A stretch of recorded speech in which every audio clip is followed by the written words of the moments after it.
So yes, Mission introduced me. I'm the head of science and operations, which essentially means that in the European Space Agency, in the Directorate for Science, and I'll tell you a little bit more about that.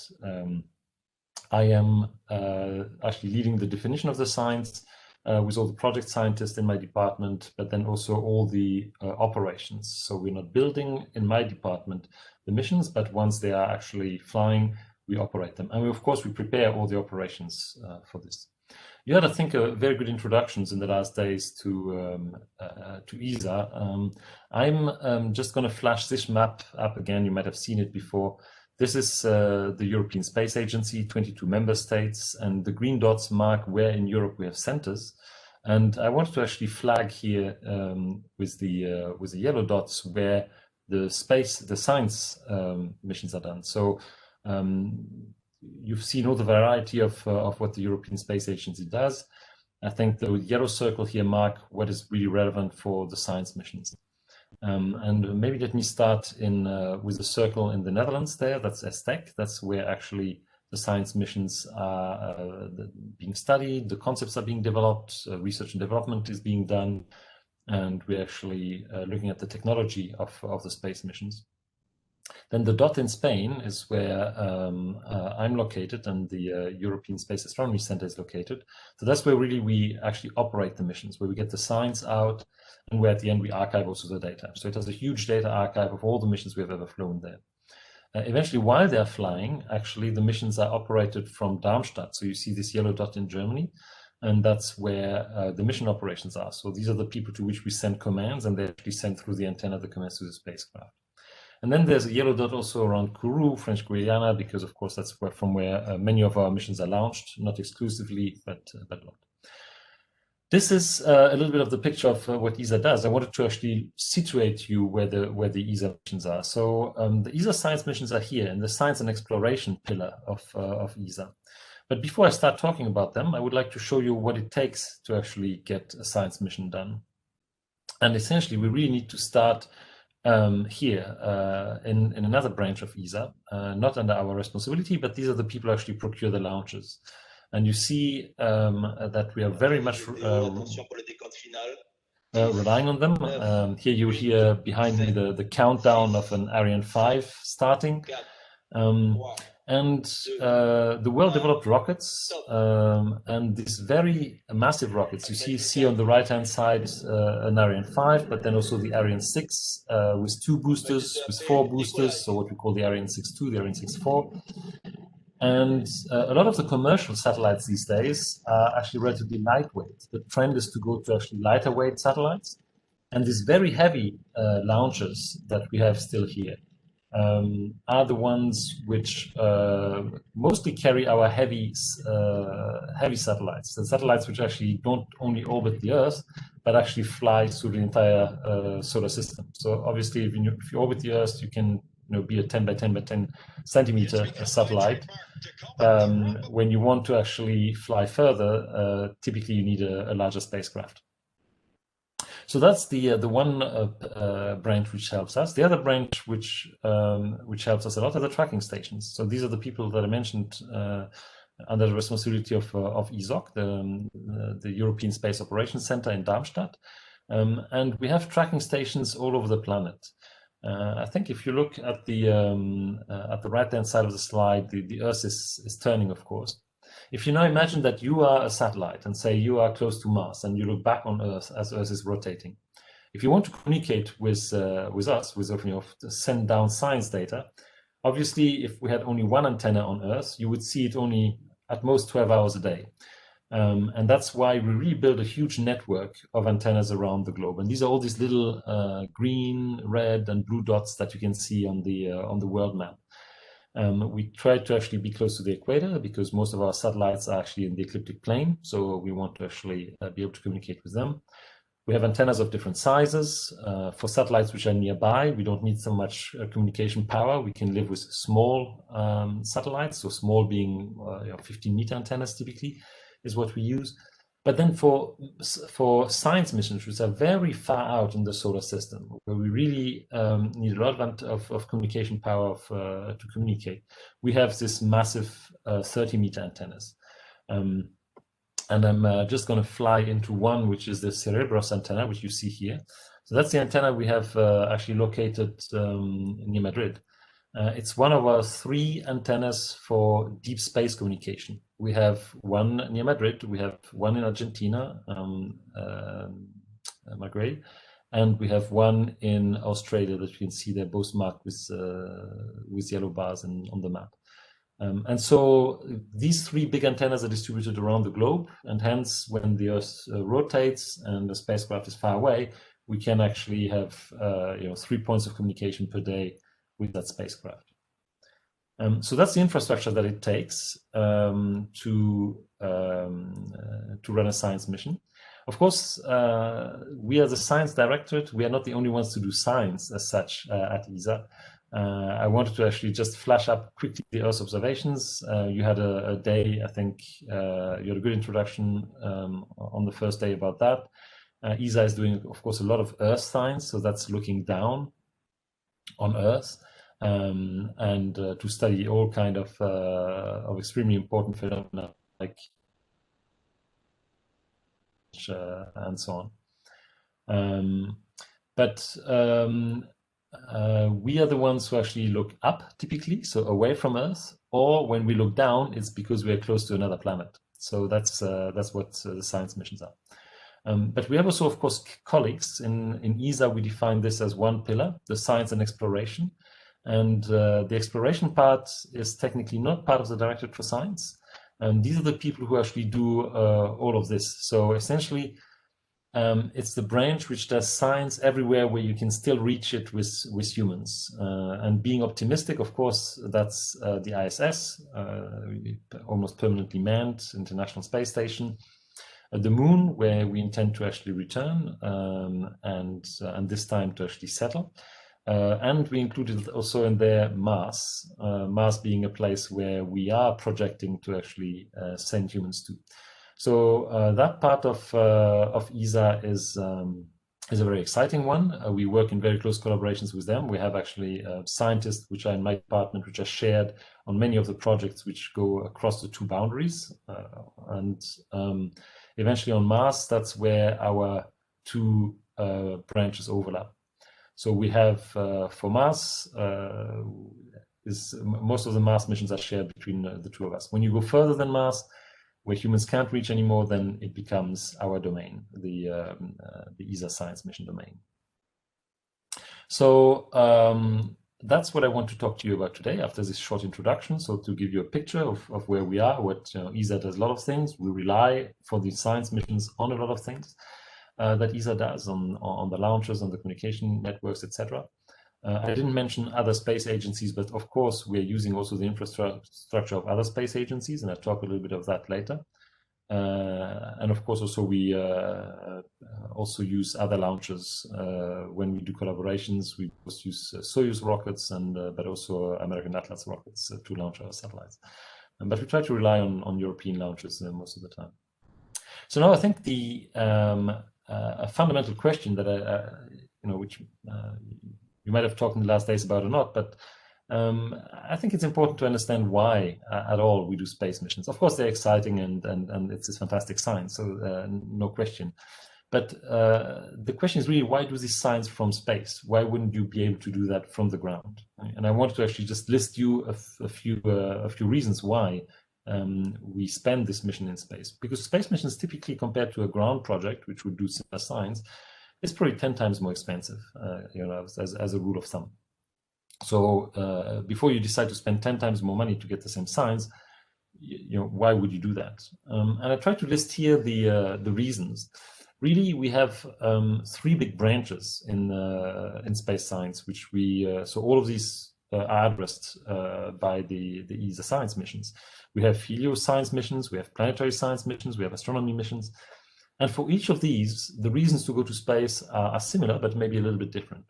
So for helioscience, for example, when we want to study the sun, obviously you can see the sun from Earth, right? But the closer you are, the better view of the details you have, of course. The sharper, the higher the resolution, the physical resolution is on the sun. The other thing, which is another interesting point, especially made by Solar Orbiter, that you probably heard enough yesterday of, is that we view the sun in the equatorial plane, and if we want to see the poles, we need to actually fly a spacecraft on an orbit which actually would see the poles.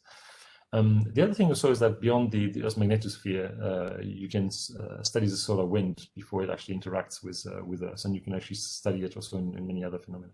So there are lots of reasons why you want to go to space to study the sun.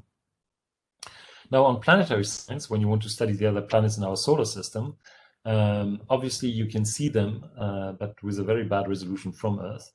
The closer you're to the planet, again, the more details you see. If you actually get all the way to the planet, you can start orbiting it and start actually studying remotely the atmosphere and the geology. So you can get a very good understanding of what that planet, if it has an atmosphere, is composed of, and also what's happening on the surface with all kind of radar techniques or others. And then finally, if you actually even go as far as landing on the planet, you can of course study all the composition all the way to the ground, but also start collecting sample compositions. And that's of course what we do for Mars, but not only for Mars. We have other ideas as well, and I'll show you an example there. And finally, astronomy. There are lots of telescopes, of course, on Earth which look up. There are two main reasons why we actually go beyond or in space for astronomy. Is to study all the wavelengths that the Earth's atmosphere blocks. So you know that the Earth's atmosphere lets through visible light, but as soon as you are on the more energetic side, so if you're in the UV light and then the X-rays, the gamma rays, etc., all of that radiation is blocked by the Earth's atmosphere. So if you want to study that, you have to actually go above the atmosphere. Or on the other side, if you go to the infrared light and longer wavelengths, there a lot of the water in our atmosphere blocks this radiation. And it only reopens in the radio domain. So if radio waves come all the way to the ground, but if you want to actually be in between this infrared and the radio domain, there being in space is extremely helpful. And of course, the other thing that the Earth's atmosphere does is it's turbulent. So if you look at the stars, they twinkle and they're smeared on your telescope. If you want an extremely sharp view and you want to actually escape the blurring of the Earth's atmosphere, like the Hubble Space Telescope, for example, going just above it, and a few hundred kilometers is enough orbiting the Earth, then you have a much clearer view. So these are essentially the key reasons why we invest all that money to actually go beyond the Earth. So let me tell you a little bit about our program, about the space missions that the European Space Agency is flying. We have a whole suite of them. We have actually at the moment 13 missions in operations, so a whole lot. And we have another 15 missions in preparation for the next decade. So some of the older ones will stop working, although the missions, we tend to operate them as long as we can, very often much longer than planned. A nice example is are two of the longest lived telescopes so far, the Hubble Space Telescope, which just celebrated its 30th birthday. It was never planned to operate for that long. It was originally planned to operate for 5, maybe another 5 years after that. And XMM, which also celebrated its 20th birthday, and which has been operated since then and might actually operate much longer. So I'm going to give you a short overview of these missions and talk about some of them. Not all of them. If I were to go into details for these 13 missions, it would take us longer than you might want to listen to me. Although I could talk for them forever. But maybe showing you here an overview. Essentially, in terms of Helioscience, we are leading or participating in 5 of them at the moment. In Solar Orbiter, that I'm sure you have heard about yesterday, SOHO, Hinode, and IRIS as 3 more, which are a little bit older. Cluster, which is actually looking at the interaction between the solar wind and the Earth's magnetosphere. We have a couple of more in preparation, and there are also some in legacy, and I'll show you in a second what that means.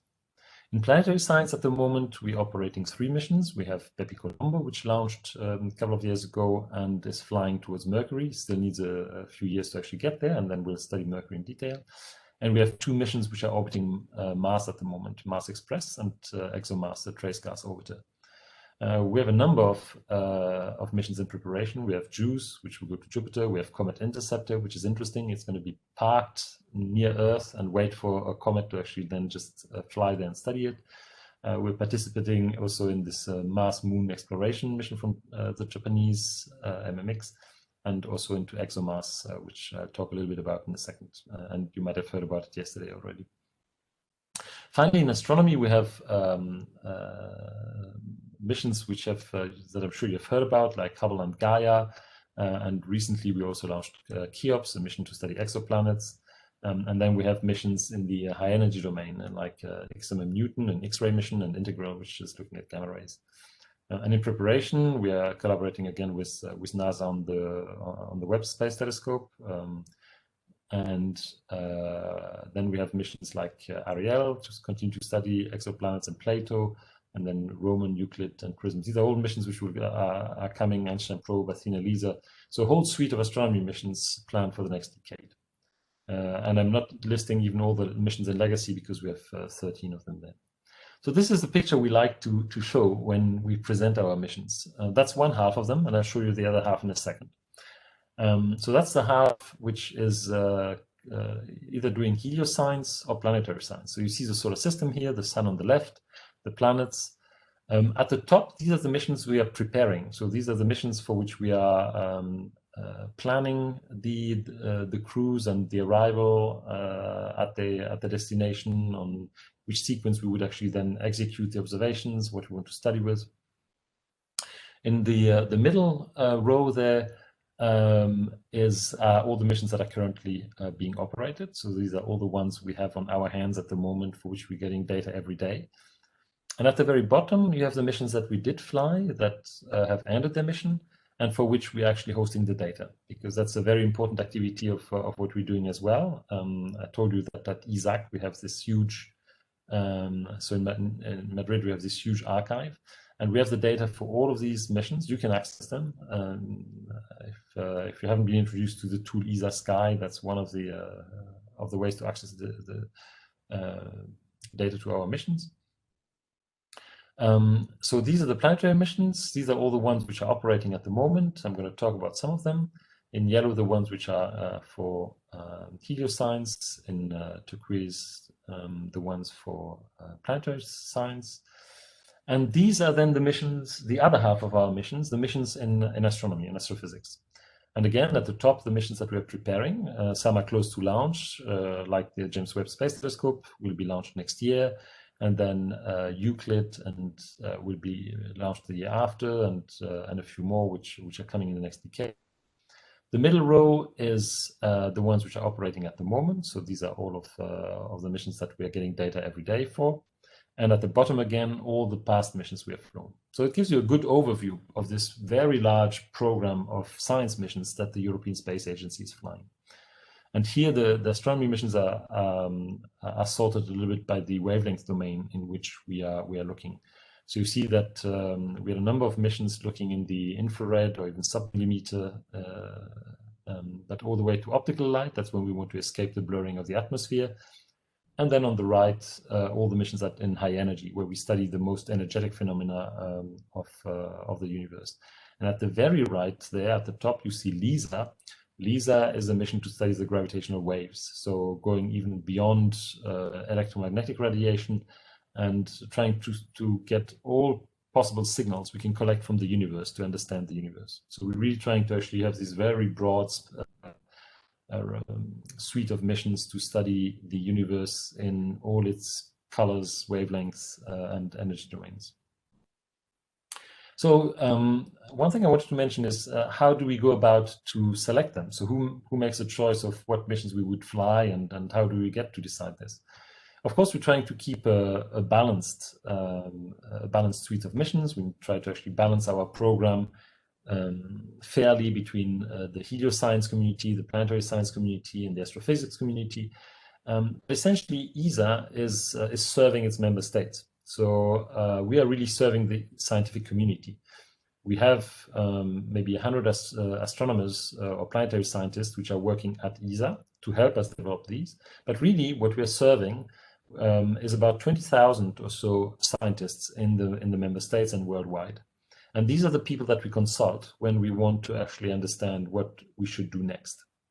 So our member states give us a certain budget. Our budget is about 500 million per year. And we need, with that budget, to actually get the most science out and to offer the most attractive possible program to the European scientists.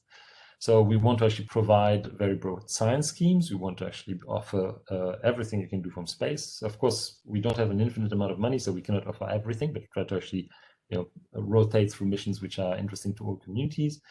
And so the community provides us the broad science schemes, and then they are also engaged into selecting individual missions. We typically have a competitive phase when we say, okay, we would like to explore, for example, star formation or as a broad scheme. Then we might have 2 or 3 actually proposals on how to do that. And again, the community would come and tell us, okay, this is the one which is the most promising, move ahead with this one. And if you look at a little bit of how this is structured, we try typically to have 3 sizes of missions. And I put you a little bit for an estimate of the cost of such a mission there.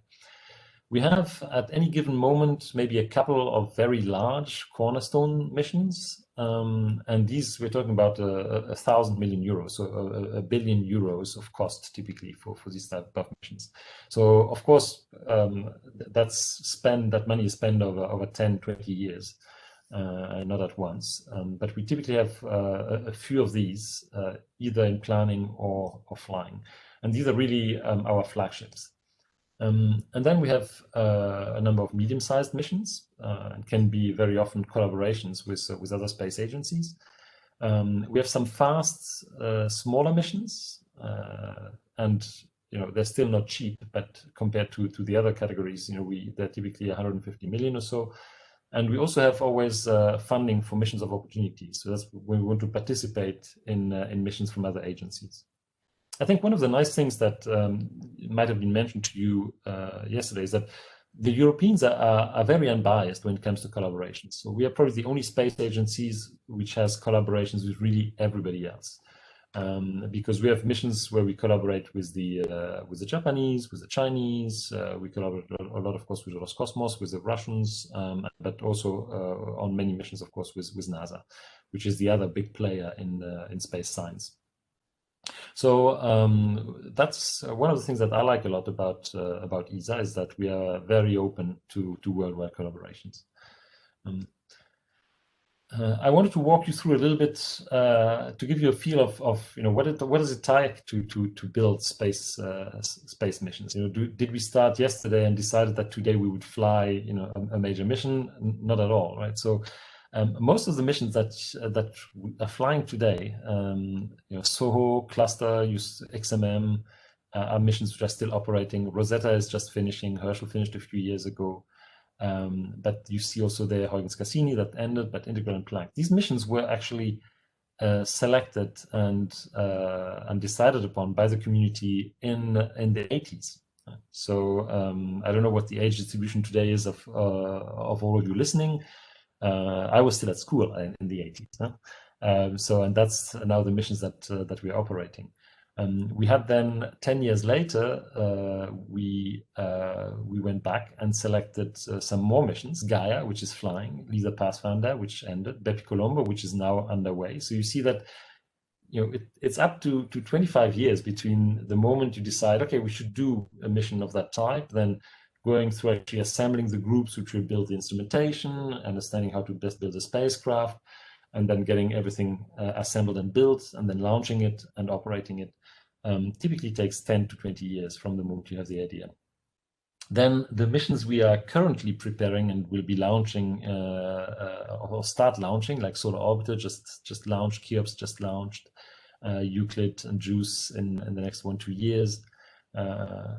These were selected in the early 2000s, so with an exercise which we called Cosmic Vision.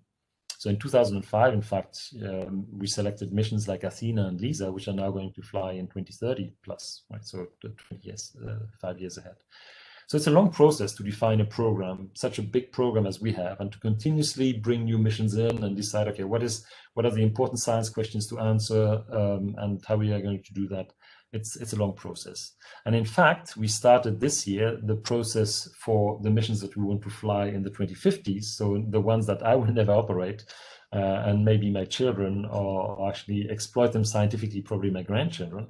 But we are paving the ground today. So it's all very important work that we're doing there. If we would not be doing it today, then the next generation or the generation after that would not actually get all this wonderful data from the universe. So it's a long process. Okay, so that was to set the scene. I hope that you actually get now an idea of how massive the ESA science program is, how much money it takes, how much time it takes to actually develop all of that, how much support we need. So let's see a little bit what comes out of it. And I'll talk a little bit about Helioscience missions, then about planetary missions, and then I'll finish with astrophysics missions. And I'm conscious that you had a full day yesterday of talking about the sun, and you got a very full talk about Solar Orbiter and how exciting that mission is. And it's really probably one of the most spectacular missions we're flying to study the sun. Why study the sun? Why is it so important? I think I have a background, I should say. I'm also an associate professor in Munich for astrobiology. And if you look at that from an astrobiological point of view, all the life, or almost all the life that we know on Earth, is dependent on the sun as an energy source. So obviously, at some point, life evolved to understand how to use solar energy, some 2.5 or 3 billion years ago. And the moment it did that, life exploded, and it was such a cheap and efficient source of energy that life diversified, exploded, etc. And all the way up to today, most of the living organisms use the sun as a primary energy source. And if the organisms don't, then they actually essentially eat the people that have the sun as an energy source. So you are, if maybe you're a vegetarian, then you eat people who actually had absorbed the sun as an energy source. If you're not vegetarian, you certainly eat vegetarians. So you are 2 steps away from eating the energy of the sun. So understanding the sun as a star, as the star we can study best, is what all these Helioscience missions are about. And since you've heard so much about it yesterday, I'll just leave it at that and move forward to planetary missions. But before I do that, I wanted to actually show you, because we have these nice orbits, what you were seeing moving there, and also the timeline for Solar Orbiter. Really, when we send out a spacecraft, typically we are very limited in mass, and what that means is we try to pack as much scientific instruments on top of a spacecraft. We can only transport a limited amount of fuel. So we cannot just, a la Star Wars, just fly through the solar system. We rely on small corrections, on very small corrections to our orbit, and slowly actually getting where we want to go. In the case of Solar Orbiter, I'm sure, I think Zanika explained that yesterday, we want to actually look also at the sun on the poles. And to actually incline that orbit, we're not relying on just the spacecraft doing it. We're really relying on passing by planets and using the gravitational pull of the planets to actually send us exactly in the right direction, to start inclining this orbit, getting out of the plane of the ecliptic and slowly moving to an inclined orbit to actually be able to look at the sun from above and below. So that's what all these flybys are. And I find it always fascinating that we have such a good understanding of celestial mechanics these days that 10 years in advance we can predict, in fact, probably to close to a few milliseconds, when the spacecraft is going to pass by the planets, and then how we're going to swing it such that it gets into the orbit we want. So that's one of the things I wanted to highlight here, beside the science. Planetary missions. So I wanted to give you a little bit of an overview of the planetary missions that we are we are running. And let me start with this graph, which is, I'll come back to this a few times to show you a little bit where we are cruising in the solar system. So I won't talk about all the missions. I said that I picked a few which I thought are very representative for the type of science we try to do and the questions we're trying to answer. Fundamentally, what we want to actually understand in the solar system is are questions of how did the solar system form in general. So how did all these planets assemble? How did we get to have the telluric planets close to the sun? How did we get to have the gas giants and the ice giants further away? What are they composed of?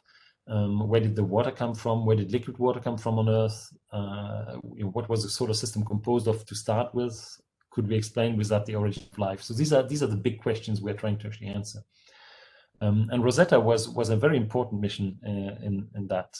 Rosetta is just in what we call post-operation phase. So we're still operating it in the sense that we're actually nurturing the archive. We are preparing the data for this to be a legacy for humankind. All the data, of course, available through the archive since a long time, but we're trying to really make it sure that in 50 and 100 years, if you want like good librarians, these data are still available for the future generations. So Rosetta was really an amazing mission because it operated for, if you want, 12 years, but really 10 of these years were just to get where they wanted to actually get, and that was to the comet 67P, and including a landing. So let me play you a movie. I hope that is going to play over the remote. But really, the mission started in 2004 and was launched from Earth. And you see here the trajectory that it took. And it was cleverly done. So it was, it had one of these gravity assists to actually swing it onto the orbit that we wanted. We knew where the comet 67P would actually be in 10 years, right? Then it swing by Mars to actually get in a more elliptical orbit, and by Earth. And on the way to the comet, which was really the goal, we had seen that it could fly by two asteroids, the asteroid Steins, and it would just fly by there. And then by having a third gravity assist on Earth, it could also fly by a second asteroid, Lutetia, in 2010. And after that, so that's when it did some science, it went into a hibernation phase. So we put the spacecraft almost dormant to actually just check every week on it, and let it fly then for another 3 years until 2014, when it came out of hibernation, and then we started the Rendezvous Maneuver. And so we wanted to bring this spacecraft into orbit around a comet. We knew roughly the size of the comet. We didn't exactly know the shape. We didn't know the gravitational field. And yet you want to actually bring a spacecraft, lower the velocity such that it can actually be captured and actually start to orbit around the comet, right? So it's phenomenal in terms of space flight, which we call the flight dynamics people who calculate all these orbits. It was amazing. And then we managed to actually stay there, study in orbit the comet, and eventually even drop a lander, Philae. I'm sure you've heard about it and read about it in the news at that time.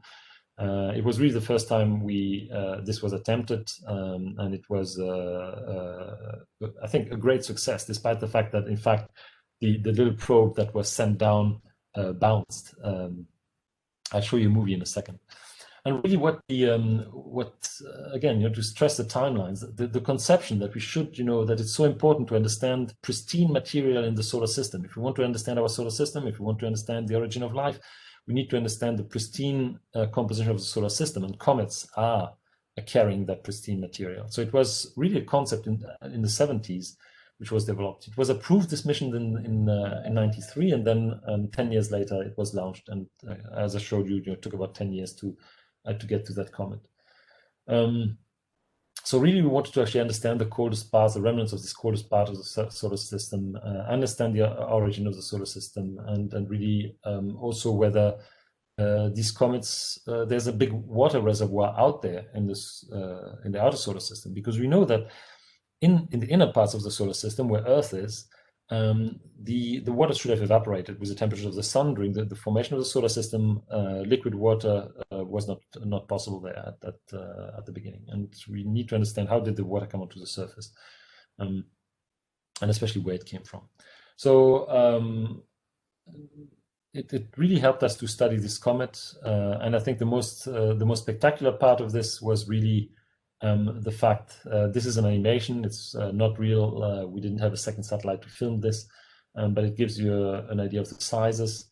If you ever have a chance to come to ESAC on site near Madrid, we have actually models of this, so you can actually get a feel for the relative size of each. And that was a spectacular attempt to actually drop Philae, the lander, onto the comet. To once we had actually studied it in orbit, understand where a good landing spot would be, and then drop it there. And it did. This is really a pack of dirty ice, right? This comet. It's not rock. It's not solid rock as you imagine it. It's really dust-packed, cold, dirty ice. So we knew that when it was going to land, it was going to bounce. So it had almost little harpoons to actually really block itself, and that mechanism didn't function as well as we expected it. But eventually, it did transmit data, and we got actually very nice science out of that mission. And it was really paving the way to now similar missions which are happening. I mean, I think a couple of days ago you probably saw that NASA and the OSIRIS-REx mission tried something similar, where they extended, they went outer space and tried to collect the sample by sucking it from ground. But I want to talk a little bit about the Mars. I know that you had a Mars day yesterday, so you probably heard a lot about this mission. So I'm going to just flash a few results up. But really, Mars has become a primary target for the exploration of the solar system. I think it goes back to a century ago when really the first science fiction ideas came up, and all the way to Schiaparelli, actually, who Italian astronomers who thought he had seen canals on Mars and projected this idea that Mars could be inhabited, which was all these hypes, the Viking missions in the 70s to go to Mars to actually try to find life. We were absolutely sure that it was just as easy as landing there to immediately find life. So the Viking missions were the first ones in the 70s to transport an astrobiological payload to actually try to hope discovering Mars. Then they landed there, they didn't discover anything, which was kind of a bit of a setback, but and certainly told us it's a lot more complicated to study these planets than just flying there, landing, and looking around. But it became extremely attractive, and we have sent, for example, more missions to Mars now. Humankind has sent more missions to Mars than we have sent, for example, in the Mariana Trench to explore the deepest ocean parts. So we know Mars better than we know the deepest ocean, which is phenomenal in a sense. So in terms of ESA missions, of missions from the European Space Agency, we had sent Mars Express towards in 2003 already. So it's been there and it's still working since 17 years now. More recently, in 2016, we sent the first of the ExoMars, the Trace Gas Orbiter. So it's an orbiter around Mars. It will actually, it orbits Mars, does a lot of science, especially looking at trace gases, very precise measurement of the thin atmosphere that Mars has. It comes with a second mission, which will be launched. It was due to be launched this year, but then it was slightly delayed, and the pandemic didn't help in catching up with the delay. So it will be launched in 2 years, because you know that Mars has a 2-year orbit around the Sun. So every 2 years we are back from Earth in closed range. So the journey can be made in 6 to 8 months. So the second ExoMars will land a rover and a surface platform. And I'm very excited about that, because that's really the rover is gonna drill several meters to the ground. We will really be able to actually understand what the soil potentially actually be able to understand the soil composition, and whether we have a chance to find life in subsurface. This being said, there were a dozen or so attempts, a little less than, to land on Mars, and only every second one was successful. Right, all space agencies taking part. So it's not easy to land on Mars, and fingers crossed that it will happen. And then finally, we have this super ambitious plan with NASA together to return a sample from Mars, and I'll talk to you a little bit about that. Let me first show you a few of the amazing pictures really of Mars. If you imagine, this is another planet, right? So it's in our solar system, but we actually can get there and can get this type of spectacular pictures from the Mars surface. We have now essentially cartographed the whole surface of Mars, and some of the people working in my department are geologists. And I remember meeting the first one. I said, like, what the hell? You're a geologist. You're in the wrong department. I said, no. I'm actually the geologist studying Mars, and I apply the same techniques as on Earth. And we're looking at habitability, climate changes, because we've been for so long now looking at studying Mars. We know how the weather changes in the 2-year cycle. We know where humidity is as a function of seasons, whether it's near the equator, what happens at the poles, how the ice melts, and what the liquid flows are, etc. And we have images like this, which clearly gave us hints that that there were flows of temperatures. Of course, you probably heard yesterday that the atmosphere of Mars is 100 times less dense than on Earth, right? Mars is only a third of the size of Earth, so the gravity is only a tenth, roughly. So it cannot retain really an atmosphere. A lot of the atmosphere was sputtered away by the solar wind. Very thin atmosphere. Given that there's such a low pressure, the triple point of water is, if you look where water is solid, liquid, and in vapor form, the range of temperature is a few degrees there, and so you can have at the pressures on Mars, water would go from a solid state, from an ice state, almost immediately away to a vapor state in most cases. So getting liquid water on the surface with the current atmosphere is almost impossible. But underground, liquid water has recently been reconfirmed, although it's a kilometer underground, but there's liquid water there. Now, the Trace Gas Orbiter, which is the other mission, which is more recent from 2016, produces less spectacular images, but not less spectacular results. That's the one which actually, by looking through the atmosphere of Mars, can really define what the composition of the atmosphere is. And we were hoping, we are learning an immense lot from this. As you know, probably the Earth atmosphere is a very good tracer of whether there's life or not on Earth. Right? The fact that oxygen is so plentiful in the Earth atmosphere is only due to the fact that life is so ubiquitous on the surface. And there are other gases that you can trace to actually understand whether there's some kind of a metabolism on the surface.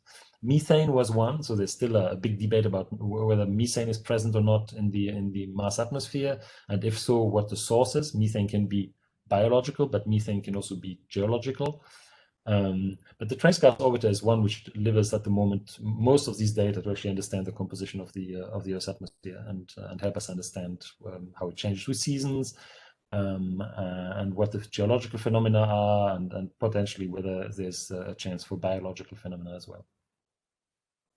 But the most spectacular mission is certainly the Mars Sample Return mission.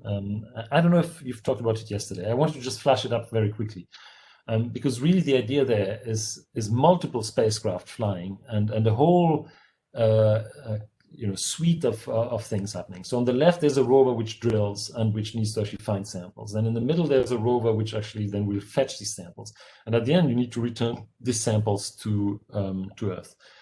So here's the rover which is underway. So that's Mars 2020. So it's going to be landing in early next year, and will actually roll through and drill and put samples in tubes. You see the tubes here on the ground. Then there's going to be a second mission, which is going to land a rover developed by ESA, which is the Fetch rover. So that rover is going to collect these little tubes and bring them back. And it will have to actually store them in a rocket. And that rocket is going to be launched again. So you have to actually bring the rocket as well. And the mission is going to bring the rocket as well. And the rocket is going to launch the container in the orbit of Mars. And then you need a third mission, which is going to come and collect these samples in orbit, and then from there fly back to Earth. Right? And so it's underway. So we've built half of the components. We continue to actually develop this, and between now and 2026, we think we can actually execute all this suite. And the first mission, the one to drill and to put the samples into tubes, is as I said, is underway. It was launched earlier this year. So amazing mission, and that's a collaboration between NASA and ESA. And that's the type of things we're doing in the solar system. The last one I wanted to show you in the solar system is one of my favorites, really. It's and the solar system here is not to scale. So Saturn is really, really far away from us, right? So what I showed you so far was within a few astronomical units of the Sun, so not too far from Earth.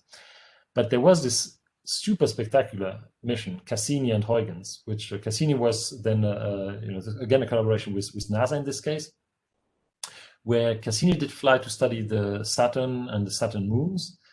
And ESA led the Huygens probe, and the Huygens probe was on board of Cassini and was dropped onto Titan. Titan is one of the 60 moons of Saturn. It's a huge moon. It's size of Mercury near, and it's one of the few objects in the solar system, with Venus, with Earth, with Mars, which has an atmosphere.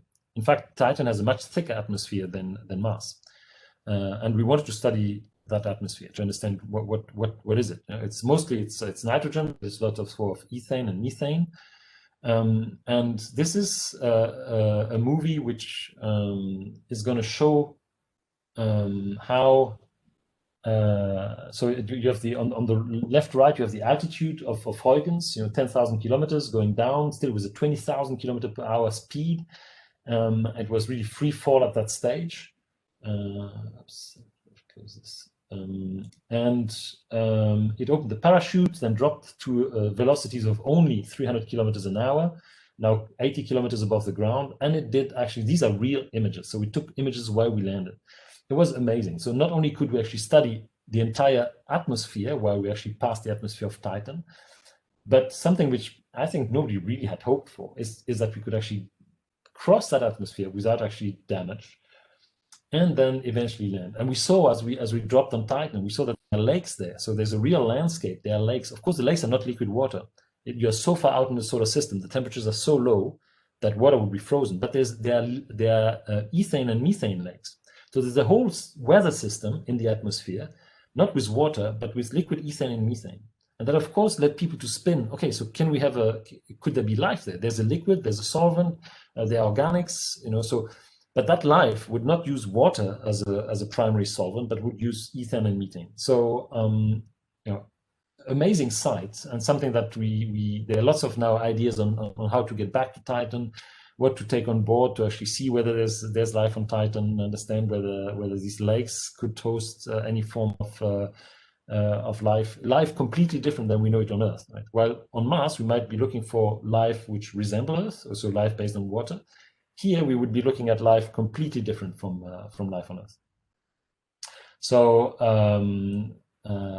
I'll move on from this, but these are the images that we brought back, including the final landing, or maybe let me actually just go all the way up to the end of this, but including the landing on the surface of Titan. Right? So that's the furthest object where humans have ever landed. That's Titan, the moon of Saturn, and that was a European Space Agency lander. So very spectacular.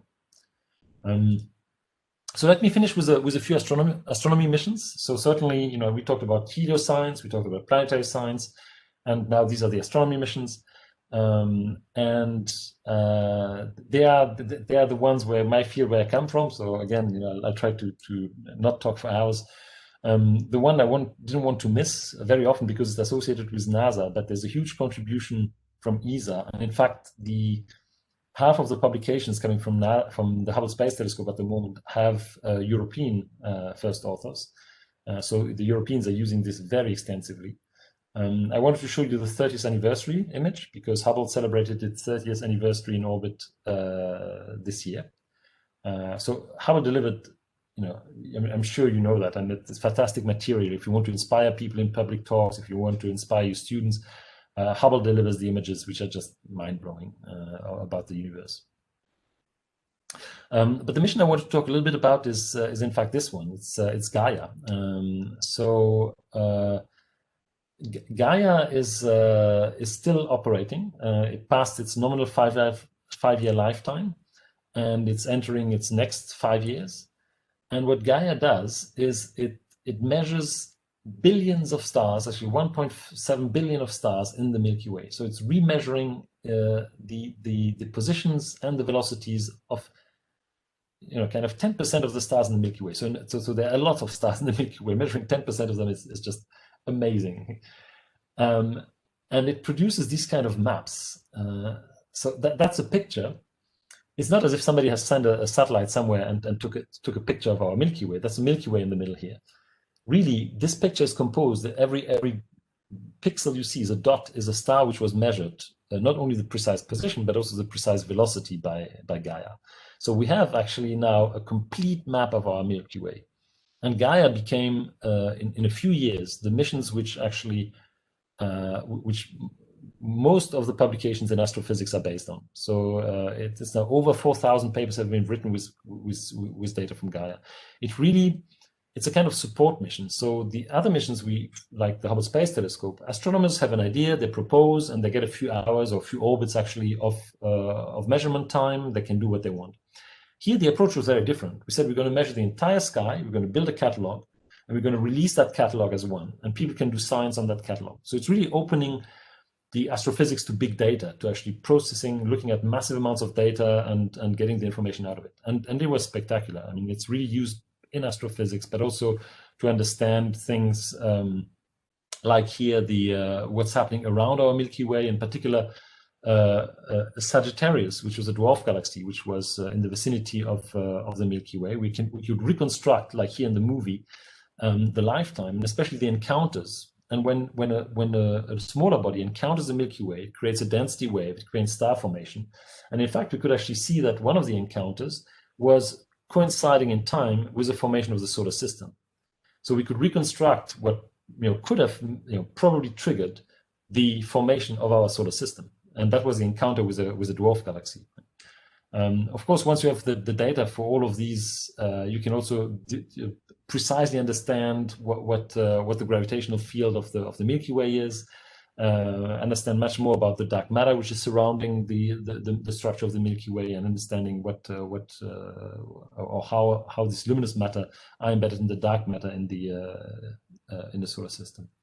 But as I said, also the spectacular thing here is that once you have precise distances for all of these stars, you can start to make precision astrophysics. I mean, when you just see a light blob far away, you don't know exactly whether it's big, it's small, etc., as long as you don't know the distance. Once you know the distance, then you can actually derive all the physical parameters. And that's what Gaia allowed us to do. So let me finish with just one mission here, which is XMM Newton, to give you an example of a high energy mission. Again, one of our flagships. One of the missions has been operating for 20 years. And that's really why do we go to X-rays, because we are interested in understanding all of the universe, especially the most spectacular phenomena, which are black holes, among others. And black holes, you can't see them, but they massively attract all the matters around them. They accelerate the matter around them. Then you have actually synchrotron radiation, which is emitted through this acceleration. And that's one of the best places to observe them is in the X-ray wavelength range. And the Nobel Prize, of course, this year was given to people who are studying these phenomena. So it's a field of astrophysics that this experiment is opened. But not only that, you can actually look through the entire universe. So you take a background source, like here quasar, for example, or an AGN, and the light between that source and the XMM space telescope is absorbed by all the material between Earth and this faraway source.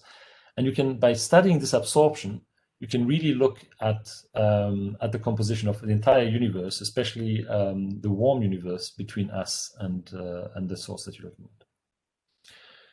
So I'd like to finish here. I hope I convinced you that the European Space Agency has a very broad and very diverse range of science missions. I put them all down here. It's a lot of fun to operate all of them. It's fantastic to see all the science coming out of it. and we are very proud of it, and we'll continue for many years. I mean, we're planning, as you see, 20, 30 years into the future to actually continue to deliver this to the science community and for humankind, really. So that's my presentation. Thank you very much. Yeah, many thanks, Markus. Very nice in 1 hour, compact